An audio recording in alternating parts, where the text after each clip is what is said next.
Jānis Visslikti Voins ir melīgs gļēvulis. 30. augustā viņš izplatīja ziņu, ka gājienā par dzīvniekiem, kur aicina atteikties no sprostā dētām olām, atvestie un zemes samestie plakāti liecina par to, ka šis nav autentisks protests. Tas ir centralizēts un vispār tādas problēmas vispār nav. Es jau zinu, šis bija kārtējais viņa asprātīgais raksts, ar ko viņš baigi lepojās. Cik es asprātīgs, tā ieriepšu tiem saltīgajiem dzīvnieku aizstāvjiem. Kad viņu koriģēja par šo visu, viņš uztaisīja video. Vakar Vecrīgā notika gājiens brīvību dzīvniekiem, atbalstīja vistas. Jau sapisās. Tas saucās gājiens par dzīvniekiem, brīvību vistām. Tā kā mēs jau redzam viņa informācijas precizitāti. Lai atbalstītu vistas, tika saprintēti atvesti un uz zemes nomesti turpat čupā plakātiņi, lai katrs, kurš grib, var paņemt un arī atbalstīt vistas. Cik zinu no iepriekšējiem gājieniem un protestiem, šos dizainus izveidoja brīvprātīgie. Daļu no tiem izprintēja, daļu uztaisīja ar trafarātiem un krāsu baloniņiem. Un atkal brīvprātīgie stiprināja tos pie koka galiem. Sociālos tīklos savukārt norādīja, Bāzējoties uz vienu bildi, tu pasniedzi nepatiesu informāciju. ka šādi pasākumi ir centralizēti, organizēti un diezgan liekulīgi. Tālāk viņš ātri paskrēja garām tam, ka izplatīja nepatiesu informāciju, tā vietā apskatījās biedrības ieņēmumu datus un piesējās tam, ka Un izrādās, ka brīvība dzīvniekiem dzīvojās uz grantiem un ziedojumiem, bet pašu iesaiste, kas ir biedru naudas, ir 1,3%. Redziet, kādi mums ir aktīvisti. Par lielām naudām ir gatavi cīnīties par ļoti svarīgām idejām, bet paši maksāt par to gan nevēlās. Un te viņš parādīja, cik pārliecinoši un aplami viņš runā par lietām, ko nepārzina. Šī nav politiskā partija, Jāni. Tur ir visai maz biedru, un viņi visi nav tik labturīgi, lai stutētu visu organizāciju uz savām kabatām. Pie reizes mēs kā biedri parasti ziedojam konkrētām kampaņām, un tas viss skaitās pie ziedojumiem, nevis biedru naudām. Ieklausies, ko pats kādreiz teica. Klasiskā kļūda ir pavirši uztvert tekstu un izvilkt no gaisa apgalvojums, kas tavu secinājumu padara aplamu. Starp citu, kad Jānis startēja no ZZS un Latvijas reģiona apvienības sarakstiem, cik daudz viņš iemaksāja naudas? Tieši tik daudz, lai varētu nosaukt par divkosi un liekuli. Un kad viņam visu šo paskaidro, viņš atbild ar lol. Vai arī vienkārši ignorē kritiku un novirza atbildību no sevis. Otrajā daļā parunāsim par viņa tā saukto cancelēšanu. Jānis Voins ir mīkstais, un es dzeru viņa asaras.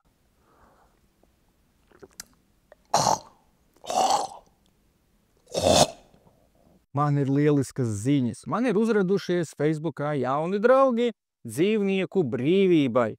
Viņiem tik ļoti patika mans šis video par viņiem, ka viņi izdomāja mani kancelēt un nākt uz manu Facebook lapu un rakstīt šo te. Jeb Jānis savā Facebook lapā saņēma četras negatīvas atsauksmes par savu maldīgo saturu. Pieminējuši, ka tās atsauksmes nav nekripata tik negatīvas un aizvainojošas, kā viņa motivētie komentētāji atstāja. Un kā viņš reaģēja uz šo publisko kritiku? Uzreiz nobliķēja tos kontus no savas lapas un uztaisīja video, kurā sūdzējās savai auditorijai par to, ka viņu kancelē. Mani kancelēt? Tās 4 atsauksmes viņu kancelē. No kā kancelē? Tas tak nav tavs darbs, Jāni. Vai ne? Tu tak nekā nemonetizē. Tev nav tik daudz skatījumu, lai pelnītu, nav reklāmu, tu neko nepārdod. Te pašā laikā tu publicē vismaz 5 rakstus dienā, plus vēl video, kur tu vienmēr kādu nodirsi. Mana pieredze no monetizācijas Latvijā ir tieši 0. Man šobrīd ir, kā es stāstīju, 3,2 miljonu skatījumu pēdējo 28 dienu laikā. Un tas 28 dienās? Jā, un man tas ir 0. Jā, bet tas ir 0. Es no tā neiegūstu neko. Jā, es nevaru iemainīt skatījumus pret maizīti veikalā. Vienīgais, tas varētu būt tavs darbs, ja teiksim kāda politiskā partija pa kluso tev maksātu. Galvenais, lai tu viņus nekritizē. Pa naudām. Ir 2 veidi, kā sociālos tīklos pelnīt. Tas ir viens, ka tu esi pats kā brands un tad tu pelni no tā, ko tu dari. Un otrs veids, kad tu strādā uz kādu, rādi saturu viņiem un tad tev maksā algu. Bet par to varbūt kādreiz citreiz. Plus, tai vietā, lai kaut kā adekvāti reaģētu uz kritiku, viņš vēl Es nobūstošu to video, kas jums tik ļoti patika, lai pēc iespējas vairāk cilvēku to redzētu. jeb samaksāja Facebookam 30 eiro, lai tas parādītu vairāk cilvēkiem iepriekšējo maldinošo video. Noteikti adekvāti, pieauguša 40-gadīga vīrieša uzvedība. Tad, protams, kad kritizēja viņu par šo čīkstēšanu savai auditorijai, viņš atzīst, ka mums taisnība. Bet mēs esam vainīgi par to, ka viņš samaksāja Facebookam, lai pumpētu skatījumus, jo mēs kritizējam viņu. Protams, ar to viss nebeidzās.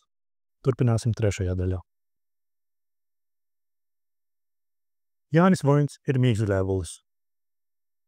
Nepalies. Šodien Rīgā sākās akcija, kur cilvēki brīvprātīgi sēdēs metāla kastē. Tas ir sprosts, Jāni. Es zinu, ka tu šo vārdu zini. Tā ir daļa no akcijas, kā iznīcināt Latvijā olu ražošanu. Protams, pasniedz precīzi tā, kā neveiksmīgs politiķis to pasniegtu. Bet tu esi neveiksmīgs politiķis, tā kā. Viņi grib aizliegt olas, kas tiek ražotas Latvijā sprostos. Tas nozīmē, ka... Pag. Cik baigi viltīgi iešmalci tos sprostos tā klusiņām, lai neviens nepamana. Bet nē, korekti būtu teikt, viņi grib aizliegt vistu turēšanas sprostos olu ražošanai. Kāpēc? Jo viņām ir jādzīvo ļoti ciešos, netīros un sāpīgos apstākļos, kur pat nevar izplast spārnus, kur jāsteigā jāguļ uz sāpīgām restēm. Jo tas ir sadisms, kas laikam Jānim iet pie sirds, ja jau viņš ir gatavs izdomāt alternatīvus faktus un interpretēt visu ļaunākajā formā. Bankrotēs daļu uzņēmumu. Par to bankrotēšanu 97% no Latvijas ražotājiem jau pāriet no sprostiem uz kūtīm. Ar vairāku gadu pārejas periodu atlikušie 3 arī varētu pārbūvēt sprostus uz kūtīm. Savukārt viņa neaizliegs, kad pieņemsim no Lietuvas, kur šādas olas drīkst audzēt, ievadīs Latvijā. Tātad Latvijas olas kļūs dārgas, Leiša paliks lētas, vietēji uzņēmumi bankrotēs. Tā kā jau daudzi veikali kā Rimi un Maksima ir apņēmušies nepārdot sprostādētas olas, Maksima starp citu jau vairs nepārdod, tad arī Leišas sprostādētās olas nevarēs nopirkt. Jau sen dzīvnieku brīvība strādā pie tā, lai veikalu tīkli pārtrauktu tās tirgot. Tirgošanas aizliegums juridiski ir daudz sarežģītāks, jo tas ierobežo preču plūsmu Eiropas Savienībā. Bet tas ir arī kaut kas, ko mēs vēlētos. Tā ir ārzemes apsit ideja, tā nav Latvijā izdomāta. Jā, šis izmaiņas mēģina panākt visā Eiropas Savienībā. Tad arī vieglāk būs aizliegt to tirgošanu. Šī nav pirmā nozara, ko šie foršie cilvēki nogremdēja. Jā, saprotu. Tev kā sadistam riebis, ka tika aizliegts izmantot savvaļas dzīvniekus cirkā, jo viņus turēja līdzīgi šauros netīros būros, kur nevarēja izkustēties un kur ziloņus, lauvas, tīģeris slānīja ar pātagu. Šī pati drēsētāja ar savu programmu tagad uzstājas Rīgas cirkā, brīdinām, ka sižetā var būt nepatīkami skati.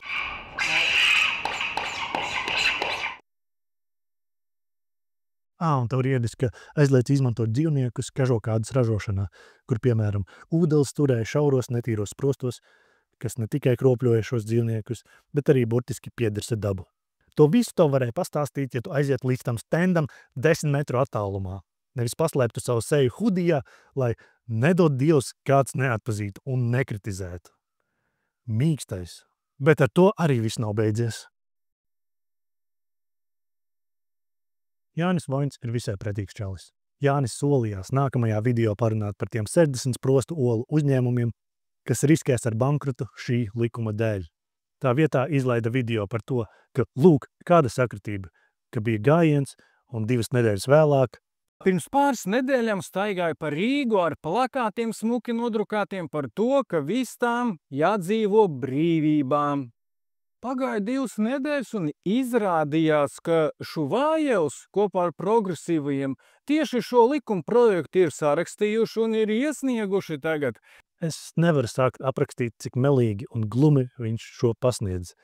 Likuma projektu iesniedza 5 deputāti, 2 no tiem progresīvie un pa vienam no Jaunās vienotības, Latvija 1. vietā un Latvijas reģionu apvienības. Tā kā šis nav tīri progresīvo likumprojekts, un Jānis to zina, jo viņš izmantoja ekrānšāviņu, kurā tas ir minēts. Tikai 2 nedēļas cilvēki vieni parāda problēmu, un savukārt citi uzreiz atrisina šīs šīs te problēmas. Laika, tā teikt, taimings, nu, tā ir sakritība. Es nezinu, kāpēc mūsdienās ir populāri pārliecinoši runāt par lietām, ko nesaprot. Šo problēmu jau gadiem izceļ dzīvnieku brīvība, ja nemaldos jau tuvu 10 gadiem. Sākumā runājās ar industriju pārdevējiem, restorāniem, ar prasību atteikties no sprostādētām olām. Daudzi piekrita, 97% ražotāju piekrita. Vairāk kā 30 000 parakstu tika savākti no Latvijas iedzīvotājiem. Teikt, ka viss sākās ar gājienu, ir ļoti, ļoti melīgi, vai atkārtoti pierāda zināšanu un izpētes trūkumu. Šis likums neparedz ierobežojumus tirdzniecībai olām no, tā teikt, trešām valstīm. Ievadīs daudz lētu olu no valstīm, kas nav Eiropas Savienība un kur šo prasību savukārt nav. Kā jau minēju iepriekš, tā kā jau daudzi veikali kā Rimi un Maxima ir apņēmušies nepārdot sprostādētas olas, Maxima starp citu jau vairs nepārdod, tad arī lejšus sprostādētās olas nevarēs nopirkt. Tirgošanas aizliegums juridiski ir daudz sarežģītāks, jo tas ierobežo preču plūsmu Eiropas Savienībā, bet tas ir arī kaut kas, ko mēs vēlētos. Kārtojo reizi neatkarīgais NVO kopā ar foršajiem progresīvajiem palīdzēja mūsu ražotājiem atkal veidot tiešo saikni starp progresīvajiem un dzīvnieku brīvību. Un pierādījumu šim apgalvojumam nav. Jānis tos nesniedz. Jo vieglāk ir vienkārši spekulēt, jo var izdomāt jebko. Piemēram, Jānis ir apsēsts ar Selmu, kura ir 20 gadus jaunāka par viņu. Viņam patīk savos video un rakstos likt nedaudz atkēlinātus LGBT jauniešus. Grūti pat pateikt, vai dažiem no viņiem ir 18, bet viegli pateikt, ka Jānim ir pāri 40. Un es domāju, ka viņam uz datora ir daudz tādu bildīšu ar mazgadīgajiem video vajadzībām. Es tikai spekulēju, balstoties uz to, ko redzu, un neiedziļinoties. Tāpat kā tu, Jāni. Patīkami, vai ne? Bet vērtīgāk būtu spekulēt par tavu saikni ar ZZS un Latvijas reģionu apvienību. Kā nekā, tu biji viņu sarakstos, un es neesmu redzējis, ka tu viņus kādreiz kritizētu.